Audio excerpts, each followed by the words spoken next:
अस्सलाम वालेकुम नाज़रीन, मैं हूँ फातिमा मेहर। चलते हैं आज की अहम खबरों की तरफ। कक्कड़ रिपोर्टर तारिक अली सारियू कक्कड़ खानपुर जिनीजो बाबरकत माह रमज़ान के दौरान कक्कड़ शहर में सेप्को की मुबैना नाअहली के बायस शहरियों को शदीद मुश्किलात का सामना करना पड़ रहा है। शहरियों का कहना है कि रमज़ान जैसे मुक़द्दस महीने में भी तवील और बगैर ऐलान के लोड शेडिंग जारी है, जिसकी वजह से रोज़ादारों को ख़ास तौर पर सहरी अफ्तारी के औकात में शदीद परेशानी का सामना करना पड़ता है।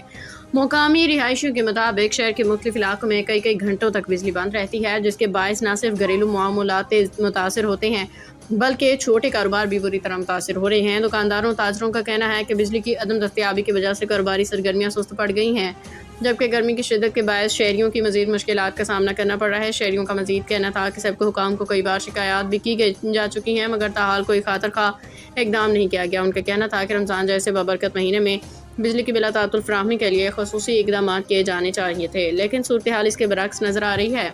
मुतासिरा शहरियों ने आला हुकाम से और सेप्को इंतजामिया से मुतालबा किया है कि फौरी तौर पर लोड शेडिंग का सिलसिला कम किया जाए, खास तौर पर सहरी अफ्तारी के औकात में बिजली की मुसलसल फराहमी को यकीनी बनाया जाए ताकि रोज़ादारों को मज़ीद मुश्किलात का सामना न करना पड़े।